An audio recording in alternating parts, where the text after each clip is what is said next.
But let's begin this morning with what's happening in Europe. The leaders of Ukraine and NATO are all lashing out at Russia for what Poland calls an act of aggression. The Polish prime minister says more than a dozen Russian drones were shot down entering Poland's airspace overnight. The drones crossed into Poland during a massive attack on targets in Ukraine along the border. It's the first ever airspace violation for a member of NATO. Secretary General Mark Rutte said that all are ready to respond. Whether it was intentionally or not, it is absolutely reckless. It is absolutely dangerous. But as I said, the full assessment is ongoing. And to Putin, I mean, my message is clear. Stop the war in Ukraine. Stop the escalating war, which he is now basically mounting on innocent civilians and civilian infrastructure. Stop violating Allied airspace. And know that we stand ready. That we are vigilant and that we will defend every inch of NATO territory. CBS News foreign correspondent Ramy Inocencio is in London. He is monitoring the situation for us and joins us at this hour. All right, Ramy, just break down the latest information that you're getting at this moment.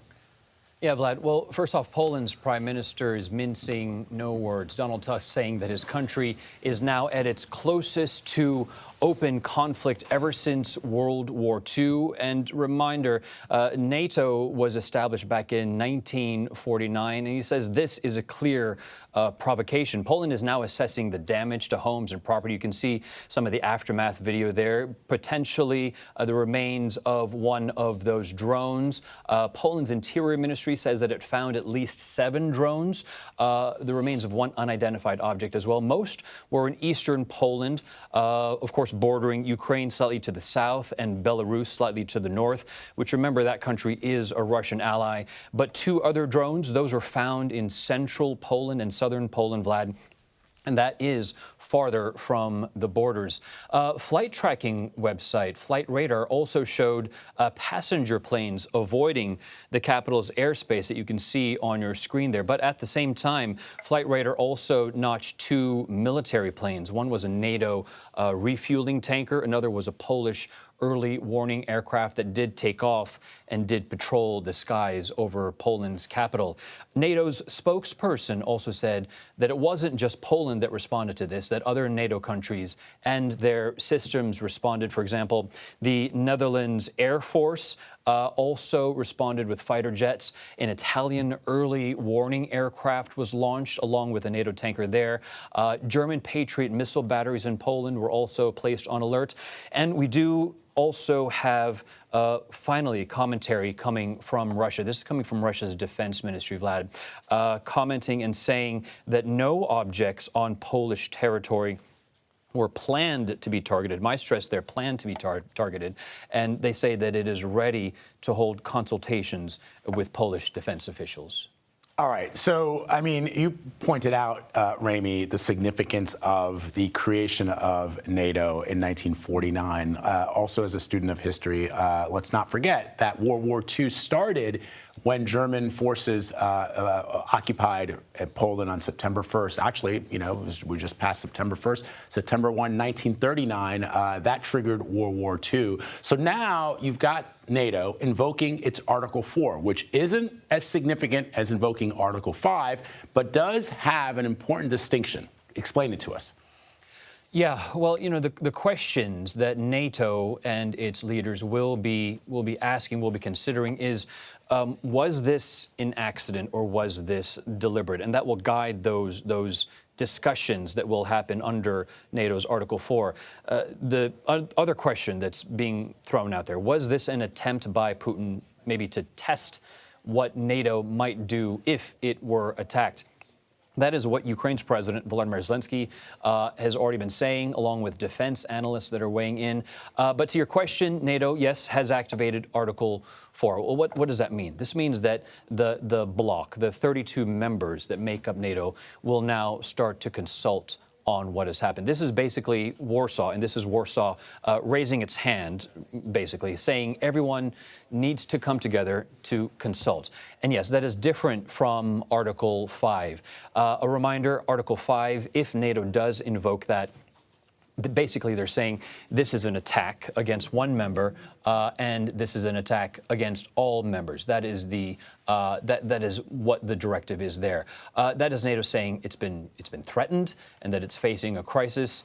And also looking at the lens of history, Vlad, you talked about the start of World War II. The last time that Article 5 was invoked was 24 years ago, almost to the day. That was September 12th, 2001.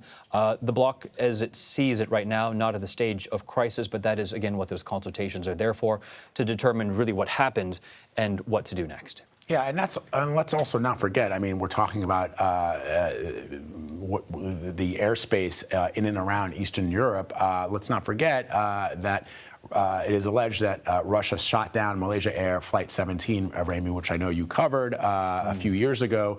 That's a civilian aircraft, so that airspace is incredibly dangerous, remains incredibly dangerous when you have Vladimir Putin directing that Air Force and those missile bases. Ramy Inocencio reporting for us from London this morning. Thank you, Ramy. Appreciate it. Of course.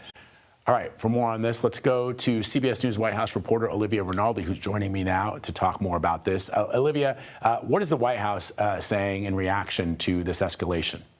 Vlad, it's good to be with you. We are just now hearing from the White House, from a White House official who tells us that they are tracking the reports out of Poland and that President Trump is expected to speak with the president of Poland later today, President Nawrocki.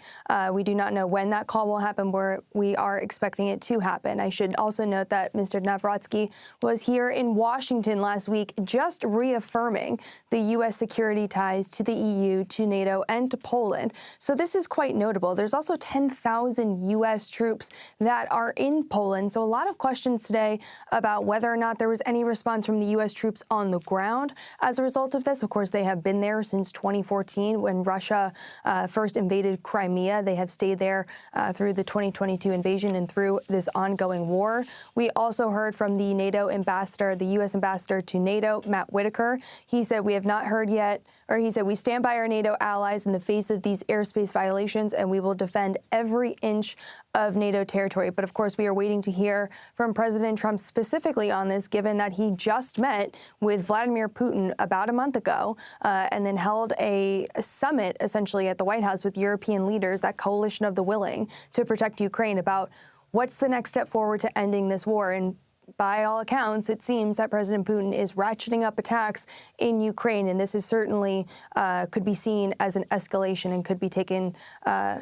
This situation could really escalate quickly, Vlad. No, you make an excellent point, Olivia. As you point out, the president rolled out the red carpet for Vladimir Putin and indicated to the world and to the media that his intention was to try and bring about a negotiated peace between the two, to get Zelensky and Putin together, perhaps, to talk about peace. But all that's happened since that meeting, which legitimized Vladimir Putin in the eyes of the world, is that he's ratcheted up the attacks on Ukraine, and now we have this attack in Poland that the president is going to have to talk to reporters about as to what he sees the path forward. Olivia Rinaldi reporting from Washington for us. Olivia, as always, we appreciate you. Thank you. Thank you.